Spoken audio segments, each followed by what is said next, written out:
Buo ang loob ni tinuloy ni Nick yun. Kinalingan pa ang kanyang ginagawa kay Kriza. Masuyong sumandal na siya sa balikat ni Nick na bahagyang kinagat-kagat niya pa ang kanyang labi. Huwag nating gawin ang bagay na yun dito, Nick. Puno to ng pakiusap na sambit niya, lala ng pag-aalala na baka masagi nila ang mga gamit na kanyang pinamili. Sayang naman kung masisira lang. Bumaba ang tingin ni Nick sa mukha nito na puno ng emosyon. Binasa kung ano ba talaga ang nais. Bakit ayaw mo dito? Hungot na nito. Ayaw mong gawin natin ang bagay na yun sa silid na to dahil puno ng pangalas kang mga mata ng abogadong nakatunghay sa kanya. Bakit? Hindi masamang binyagan natin ang bagong music room mo, Chris. Ayaw mo noon, maalala mo ko sa lugar na to? Nahihiya namang sumagot si Chris ang paano nila gagawin ang bagay na yon. Sa kwarto wala naman doong kama. Binaba na lang niya ang kanyang mga mata. Nahagip noon ang suot na sinturon ni Nick. Tumagal ng ilang segundong mga mata ni Krisa doon. Maya-maya pa'y nanginginig ang mga daliring hinawakan niya na yon upang tanggalin. Batid niyang kahit natanggihan niya si Nick kung gugustuhin itong gawin iyon, doon wala siyang magagawa. Hindi niya ito magagawang tanggihan. Ilang beses na sinubukan ni Chris ang hubarin ng sinturon ngunit hindi niya yun magawa. Natatawang pinagmasdang mabuti ni Nick ang kanyang ginagawa. Maya-maya pinatong na ng abogadong kamay niya sa kamay ni Krisa upang tulungan na ito sa tangka niyang gawin sa sinturon. Akin ang kamay mo. Tuturuan kita kung paano magtanggal. Huwag ka kasing kabahan, ganito lang naman yan Guide niya pa doon. Nang mga sandaling iyon ay nag-init ng mukha ni Krisa sa sobrang hiya. Alam niya yon, inunahalan talaga siya ng kaba. Pakiramdam niya malapit na siyang masunog at lumubog sa hiya. Kita mo na, ang bilis lang tanggalin hindi ba? Mapaglaro pang tono na pahayag ni Nick. Hindi makatingin ng diretso sa mata ni Nick na tumango na si Krisa. Muli siyang malakas na napairit ng walang pag-atubili na naman siyang buhati ng binata ng bridal style at malalaki ang mga hakbang na dalhin papasok ng master's bedroom. Doon ay mainit nilang pinagsaluhan ng gabi na para bang iyon na naman ang kanilang unang pagkikita pagkaraan ng mahabang panahon. Ipinaranas ni Nick sa dalaga ang sukdulan ng kaligayahan ng isang babae hanggang sa pareho silang matapos doon. Salamat, Chris. Salamat sa pagdating mo sa buhay ko. Pagod na pagod ang katawang lupa ni Krisa na hinalikan lang sa labi si Nick bilang tugon sa kanyang sinabi. Sinandal niya ang pagal niyang katawan sa headboard ng kama upang magpahinga. Ilang beses na hinawi ni Nick ang dumikit na hibla ng buhok ni Krisa sa kanyang mukha, bunga ng pawis nitong nanlilimahid sa buong katawan. Puno ng pagmamahal na panakanakang sinulya pa ni Nick si Krisa. Maya-maya ay sumusod ito palapit sa dalaga at inuna ng ulo sa bilugang mga hita ng dalaga. Samahan mo kong pumunta ng dinner party bukas ng gabi. It's hosted ng ilang business partner kong matatanda na. Naroon din ang musisyan na si Armando Celis na pumasyal sa aming bahay noon. Natatandaan mo noong gabing hindi ako kaagad nakauwi at madaling araw na ako nakarating? Siya yon. Naburo ng mga mata ni Krisa kay Nick nang banggitin niyang pangalang yon. Armando Celis? Ibig mo sabihin ng legend na si Mr. Celis? Siya nga ang tinutukoy ko, Chris. Napuno ng excitement ang buong katawan ni Krisa kung makikita niya ito doon sa personal at magkakadaupang palad ng walang kahirap-hirap at hindi na kailangan ng tiket at pumila. Bakit hindi? Hindi nga, Nick. Kilala mo talaga si Mr. Armando Celis? Paano yun nangyari? Sumeryoso ng mukha ni Nick. Bakit kayo iniisip ni Krisa na nagsisinungaling lang siya dito? Oo nga, si Tito Mando ay matalik na kaibigan ng aking ama. Bakit? Hinahangaan mo ba siya? Hindi na nga si Krisa na sabihin dito ng diretso. Ngunit sa kanyang mga matay partikular na malinaw yon na makikita. Umayos na ng higa si Nick. Tumihaya na siya kung saan malinaw niyang makikita ang mukha ni Krisa. Muli niyang niyakap ang hubad na katawan ng dalaga. Oo, fan na fan niya ako. Seryoso ka ba talaga na makikita ko siya doon oras na sumama ako? Of course, pwede kang makalapit sa kanya at kumuha ng maraming litrato. Ako ang bahala sa'yo. Sige, sasamahan kita sa dinner bukas, Nick. OMG, thank you talaga. Alam mo bang isa ito sa mga pangarap ko? Ang makita siya sa personal. I mean, ang makadaupang palad ko siya kahit na saglit lang. Huwag ka mag-alala, tutuparin kong pangarap mong iyon bukas ng gabi. Sa sobrang saya ng puso ng dalaga ay tumungon na si Krisa at siya na ang kusang humalik sa binata. Parang tuyong dahon ng puno namang nasindihan ang katawan ni Nick na tumayo na upang muling makipagniig sa kanya. Mukha itong hayop na walang kapaguran. Kinabukasan ay naunang magising si Nick kay Kriza na baka sa mukha ang pagod ng kanilang pinagsaluhang mainit na gabi. Hindi nangiming halikan ng binatang labi ng katabing dalaga. Kahit pa ni hindi pa man lang ito nakakapaghilamos at nakakapagmumog. Kapwa hubad pa rin ang katawan nila nang nagtatago sa ilalim ng makapal na comforter. Masuyong humaplos na doon ang kamay ni Nick hanggang sa tuluyan ng magising ang diwa. Ni Krisa sa mga sandaling iyon ay antok na antok pa. Nick, gising na Chris. Gusto ko ng morning exercise. Ha? Blanco mukhang naidilat ni Krisa ang nangahapdi pang mga mata. Dinaganan na siya ni Nick kung kaya naman wala na siyang nagawa pa.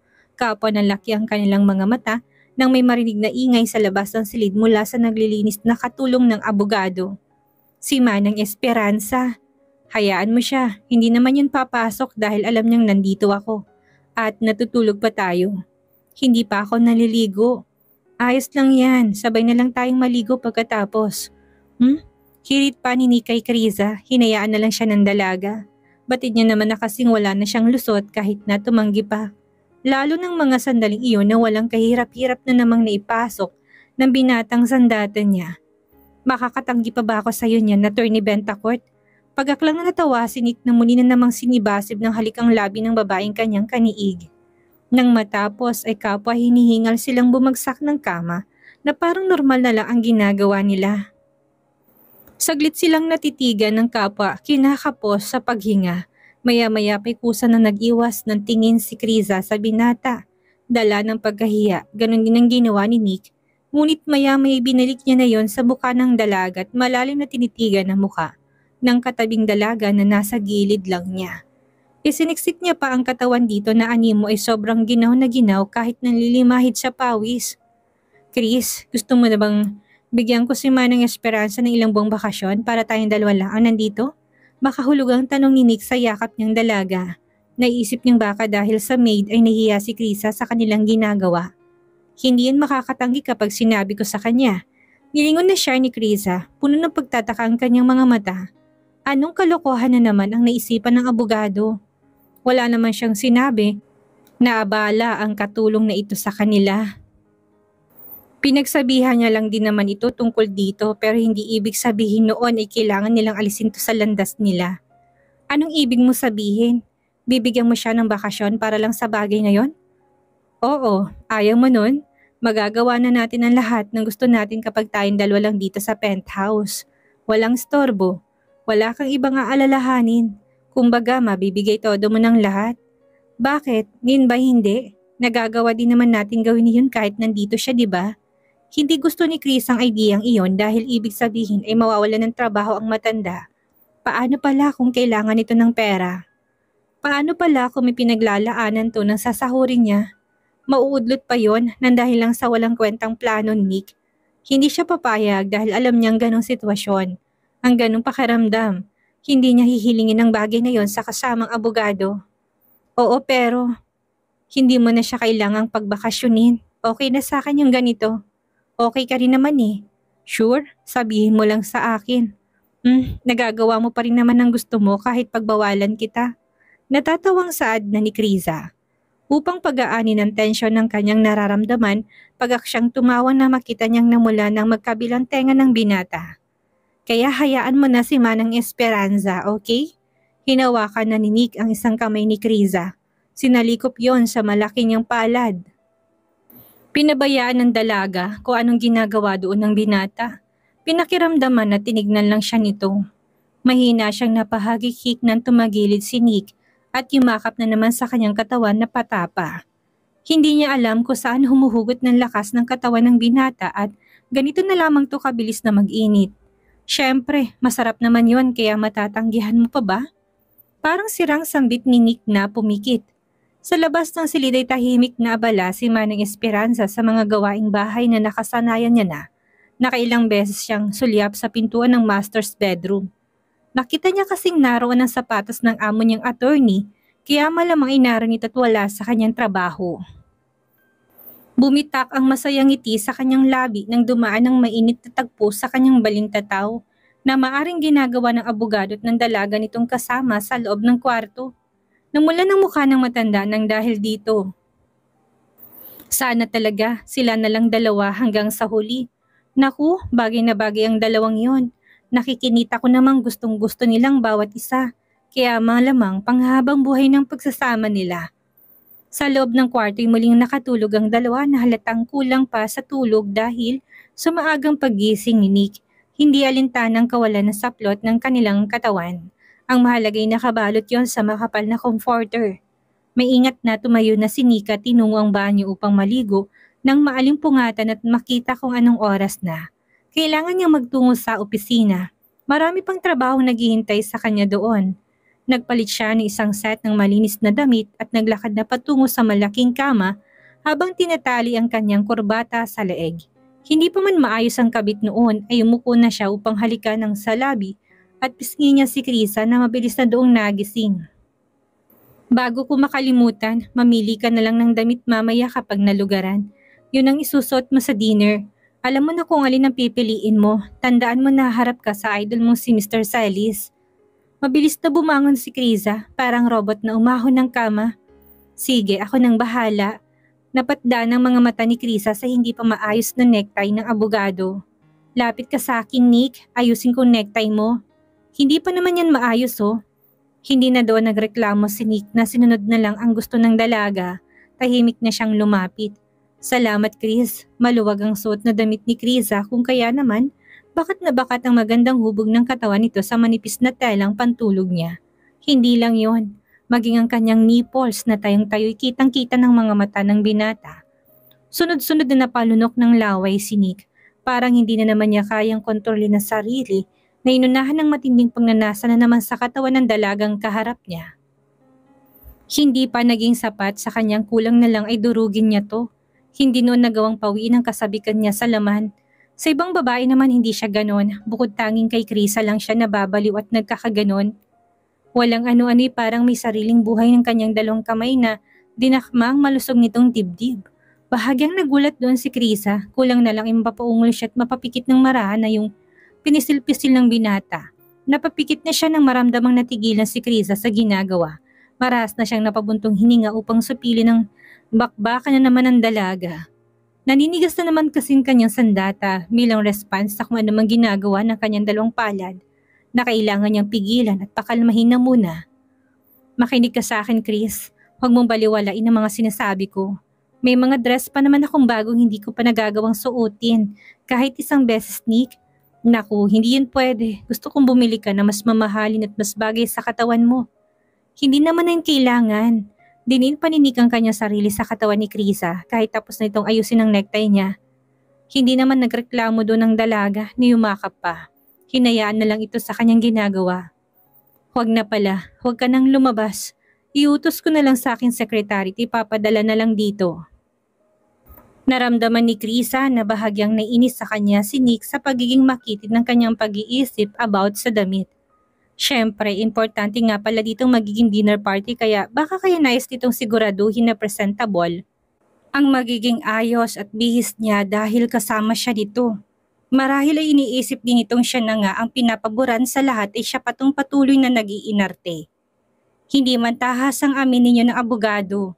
Kitang-kita niya yon sa paraan kung paano siya nito tingnan pa ilalim ng blanco. Hindi rin naman kasi mayaman ang kanilang pamilya. Middle class lang iyon at ang layo-layo pa nito sa pagiging mayaman, kaya hindi siya sanay na magiging ganon kagarbo ng bihis. Sa sandaling ito, hindi na maipaliwanag ang nararamdaman ng puso ni Krisa. Memoryado na rin niya na hindi magandang impression kay Nick ang tumanggi sa anumang binibigay nito, pero yun ang gusto niyang mangyari at gawin. Napakagat na ng labi ang dalaga, nag-aalangan na siya at baka mapasama na siya sa binata. Alam niya na hindi palaging kailangang isaalang-alang na abogado ang damdamin niya. Ang lahat ng gusto niya sa hindi. Pinili niyang hindi sumagot, sa halip ng mga tuwiran ay binaba niya na lang ang mata sa necktie na suot ng abogado upang doon ibaling ang buo niyang atensyon. Marahang hinagod yun ng kanyang isang palad upang tanggalin ang bahagyang gusot. Naramdaman niyang nakatitig sa kanyang mga mata ng binata. Bagay na hindi nga siya nagkamali ng tawagin ang pangalan niya upang kunin ang atensyon. Chris, Hindi niya pa rin yun pinansin. Naramdaman na lang ni Krisa na niyakap siya ni Nick. Kinabig upang halikan ng tuktok ng ulo. Galit ka ba dahil sa suggestion ko, ha? Hindi mo ba gustong akong pumili na susuotin mo at ang sekretary ko na lang ang magdala dito? Sabihin mo sa akin para naman alam ko. Ano bang gusto mo? You can tell me, baby. Huwag kang mahiya. Nanatiling tikom ang bibig ni Krisa. Ganito na lang maari kang magpasama sa iba. Tawagan mong kaibigan mo si Rita para samahan ka niya sa labas at mamili ng damit. Batid ni Krisa kung gaano kahalaga ng dinner na yon kay Nick at sa kanya kung kaya naman nais ng binatang paghandaan niya. Sinisigurado lang nito na magiging maganda ang suit niya at hindi mapapahiya, lalo na sa mga taong naroroon. Kung kaya naman, iwinaglit na lang niya ang isipan. Hindi na, sige, kayo nang bahala Nick. Ikaw naman ang may alam kung ano o alin ang babagay sa akin dahil ikaw ang nakakakita. Baka mamaya maganda sa mata ko, pangit sa ibang tao. Ayos lang yun sa akin. Hindi kita pwedeng ipahiya. Sagot na ni Krisa na halatang pinag-isipang mabuti ang sasabihin niya. Kayo na ng sekretary mong pumili, baka busy rin si Rina ngayon eh. Ipadala mo na lang yon dito sa kanya. Mas mataas ang standard ng taste nyo. Kayo na lang bahala sa aking mga isusuot. Hindi na nagsalita pa si Nick, marahan na lang niyang hinaplos sa mukha ni Krisa. Kita niya sa mukha nito na may mga nais pa itong sabihin. Huwag kang magalit ha, baka magtanim ka ng sama ng loob. Maliit lang naman na bagay yon. Gusto ko lang naman na maging center of attraction ka at hangaan ng lahat ng naruroon. Napanguso na doon ang dalaga. Yun pala ang purpose nito, ang ipagmalaki siya. Hindi sadya pero parang kinurot ang puso niya. Ano ang tingin ng abogado sa kanya? Isang bagay na gaya ng trophy na ipagmamalaki? Mabilis niya nang iwinaglito sa isipan, pabirong inirapan na roon si Nick. Kapag ba akong pumili ng isusuot ko, hindi yun mangyayari? Hindi na ba nakaka-proud? Hindi naman sa ganun, Chris. Pinatulis pa ni Chris ang uso na kagad namang inabot ni Nick at mariing hinalikan. Huwag ka nang umangal pa, kami na ng sekretary kong bahala. Promise baby, magugustuhan mo naman ang kukunin namin. Ang kailangan mo na lang gawin ay ang sundin ang gusto kong suotin kung ano man ang darating dito ng mga damit. Huwag mong alalahanin ang mahalang halaga. I know, yun marahil ang inaalala mo no, yun ba? Hindi ignorante ang dalagang ginagawa lang yun ng binata dahil napapakinabangan siya. Kumbaga may napapala ito sa kanya pero kahit na alam niya yun ay hindi rin naman niya mapigilang mahulog sa binata. Ganun pa man ay kailangan pa rin niya na maging handa dahil sa bandang huli ay baka masakta lang naman siya ng abogado. Baka mamaya siya lang palang nagmamahal at si Nick. Biglang patunay na katawan lang niya ang gusto. Hindi siya pwedeng tuluyang mapasailalim sa kapangyarihan dahil alam niyang mahihirapan siyang bumangon. Oo na, wala naman na akong reklamo ah. Just trust me Chris, just trust me. Bahagya pang kagat ni Nick sa kanyang tenga. Okay, kailangan niya ditong sumang-ayon kahit pa gusto niyang pumalag at sabihin siya ang bahala sa susuotin niyang damit. Sa ngayon, hayahayaan na lang niya ito. Susundin na lang kung ano ang desisyon nito. Baka mamaya pakitaan pa siya ng masamang ugali. Pareho lang silang mabad trip. Kailangan din niya pagtiisan sa susunod na may mga ganitong pagkakataon. Pasalamat na lang siya dito na makikita niya si Mr. Silas doon. Siguro makakaya niya ng pumalag lalo na kung si Nick na mismo ang hulog na hulog sa kanya sa ibang pagkakataon. Komplikado man ang kalagayan niya, naniniwala siyang hindi magtatagal ay ayos yon. Isa pa, nakikitira lang siya. Pansamantala kumbaga, magtiwala ka lang Chris. Ikinulong pa ni Nick ang mukha ng dalaga sa kanyang dalawang palad upang hulihin ang kanyang malikot na mga mata. Nagtitiwala ka ba? Tumango si Krisa, ngunit basang-basa ni Nick na hindi masayang dalaga. Bahagya siyang nakonsensya dahil para yatang sumobrang pakikialam niya dito. Naging maayos ang pakikitungo nito sa kanya kamakailan na gustong gusto niya. Marami pang dapat siyang nais na sabihin bilang siya ang lalaki na dapat na masunod. Nasa na nga pala ang suot mong kwintas? Last time para nakita kitang meron. Wala sa sariling napahawak na si Krisa sa kanyang leeg. Naalala niyang bigla ang pink diamond niyang kwintas doon na nakasanla pa. Hinubad mo ba? Pwede yun na lang ang suotin mo? Hindi kita papakailaman doon. Hindi matanda ni Nick kung anong style na suot ng kwintas, pero sigurado siya na meron. Natatandaan niya nung una niya itong makita sa pasilyo ng bar. Kumikinang pa nga yun kahit na nasa dilim sila. Hindi siya pwedeng dayain ng kanyang mga mata. Hindi ko matandaan kung saan ko nailagay. Naiwala ko na nga yata yun. Kaila ni Krisa sa totoong dahilan kung bakit wala ang kwintas niya. Yun din ang naging dahilan upang maging malikot mo yung mga mata. Kailangan niya nga palang kunin ng kwintas para hindi lumaki ang tubo sa lalong madaling panahon. Ganun ba? Sige, sasamahan ko na rin ang damit mo mamayang ipakuha ko sa sekretary ko ng iba pang mga jewelries. Hindi sumagot si Chris ang nanatili lang doon nakatayo. Matamang iniisip ang kwintas niya. Matanong ko lang Chris, wala bang anumang sentimental value sa yung kwintas na suot mo noon at naiwala mo?